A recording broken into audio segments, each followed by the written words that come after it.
Praise the Lord, जय मसीह की। खुदाबंद के नाम की महिमा हो और हमारे सभी विश्वासियों को मैं धन्यवाद देता हूं जो हमारे वीडियो को देखते हैं। यदि आप पहली बार हमारे वीडियो पे आए हैं तो आपसे मेरी रिक्वेस्ट है कि प्लीज़ इसे सब्सक्राइब करिए, लाइक करिए, शेयर करिए, जिससे कि मसीह के नाम की महिमा हमारे और आपके जीवन से हो।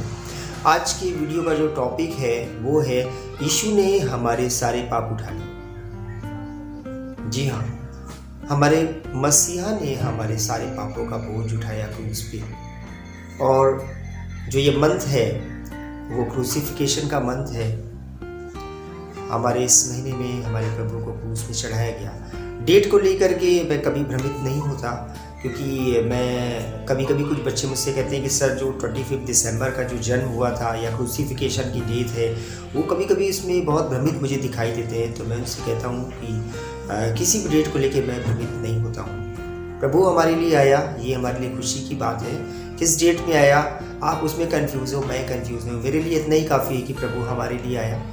और दूसरी बात सबसे खुशी की ये है कि प्रभु ने हमारे लिए, हमारे पापों के लिए अपना बलिदान दिया। किस डेट में दिया, अगर वो उसमें कन्फ्यूज़न आपको है, इससे मैं यही कहूँगा कि आप इस कन्फ्यूज़न से निकल आइए। बल्कि मेरे लिए खुशी की बात है कि प्रभु ने हमारे सारे पापों का बोझ अपने क्रूस पे ले लिया, अपने ऊपर ले लिया, हमारे लिए मरा। और सच में कलाम में आते हैं, कलाम से बातें करते हैं। फिलिपियों की पुस्तक 2 अध्याय 5वीं आयत में लिखा है, जैसा मसीह यीशु का स्वभाव था वैसा ही तुम्हारा भी स्वभाव हो। देखिए, हमारे लिए सबसे ज़्यादा खुशी की बात ये है कि जो हम पाप में गिरे हुए थे, या जब हम पैदा हुए तो हमारे ब्लड में ही पाप है, तो इस खाई से हमको निकालने के लिए हमारे खुदाबंद ने, हमारे परमेश्वर पिता ने अपने बेटे का बलिदान कर दिया। तो इससे बड़ा प्रेम किसी का भी नहीं है। और जो मसीहा, जिसने हमारे सारे पापों, हमारे गुनाहों का बोझ उठाया, उसने भी हमको हर चीज करके सिखाई, हमको सहना सिखाया है। और जैसी आयत में लिखा है कि जैसा उसका स्वभाव था वैसा हमारा भी स्वभाव होना चाहिए। अगर हम मसीह के साथ चल रहे हैं, मसीह के साथ चल रहे हैं, तो हमें हमारी लाइफ स्टाइल में उसका लुक दिखना चाहिए। आप समझ रहे हैं ना मैं क्या कहना चाहता हूँ? मसीह हमारे जीवन में दिखना चाहिए, मसीह हमारे कामों में दिखना चाहिए, हमारे स्वभाव में दिखना चाहिए। और वो कब दिखेगा? देखिए, सब लोग अच्छे समय में, अच्छी जब सिचुएशन होती है तो वहाँ पे सभी लोग अच्छा रिएक्ट करते हैं, अच्छे से एक दूसरे से मिलते जुलते हैं, बातचीत करते हैं। लेकिन जब संबंध खराब हो जाते हैं, वहाँ पे देखिएगा,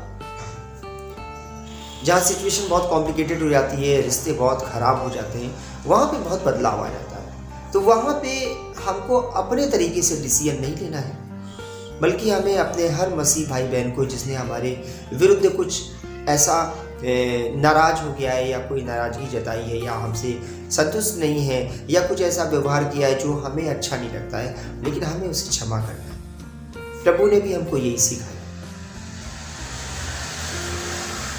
बल्कि हमको तो इतनी परीक्षा में नहीं आई है हमारे ऊपर।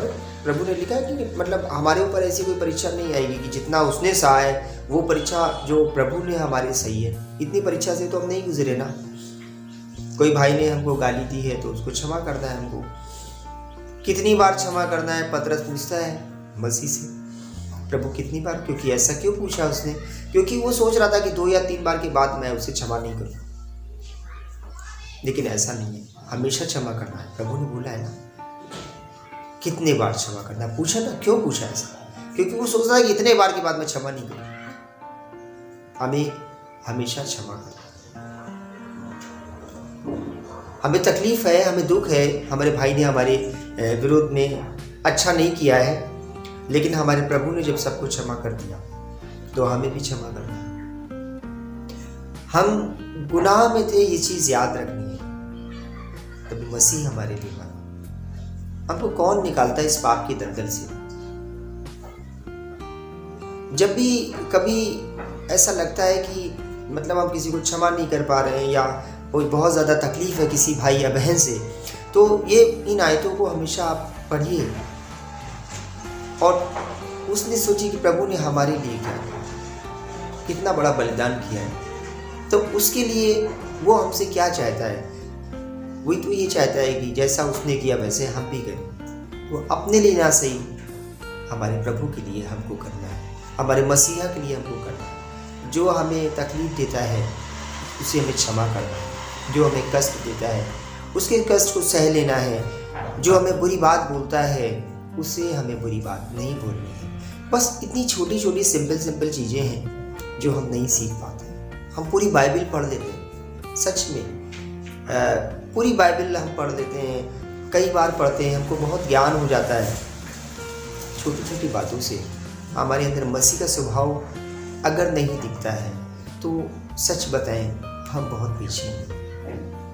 इसीलिए बालकों को मेरे पास आने दो, जो प्रभु ने कहा है, क्योंकि हमारा मन बालकों ऐसा होना चाहिए। जैसे देखा है ना, थोड़ी देर में झगड़ा करेंगे, थोड़ी देर बाद आपको फिर खेलते हुए दिखाई देंगे। आपका झगड़ा किसी के साथ हो जाएगा, आप उससे महीनों बाद नहीं करो, कभी कभी तो सालों बाद नहीं करो। लेकिन बच्चों के स्वभाव को देखिए, वो अभी थोड़ी देर में झगड़ा करेंगे, थोड़ी देर बाद फिर साथ में खेलेंगे। इसीलिए तो प्रभु ने कहा है कि बालकों को मेरे पास आना। कहने का मतलब ये है, हमारा मन भी वैसे ही होना चाहिए। हमारे अंदर ये चीज़ जैसा प्रभु ने हमको सिखाया है वो चीज़ हमारे अंदर होनी चाहिए। प्रभु का जो लुक है, जो मैंने बोला ना, जो लक्षण है या जो उसके गुण हैं, जो मतलब स्वभाव जो मैं कहना चाहता हूँ, वो हमारे अंदर से दिखना चाहिए।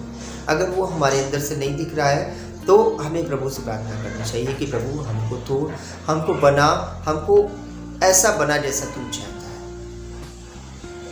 प्रार्थना करिए, अब बार बार प्रार्थना करिए, प्रभु हमारी प्रार्थना को जरूर सुनेगा। अगर हम कुछ करना चाहते हैं, अगर हम कुछ बनना चाहते हैं, प्रभु से साथ चलना चाहते हैं, तो प्रभु हमारी मदद ज़रूर करेगा।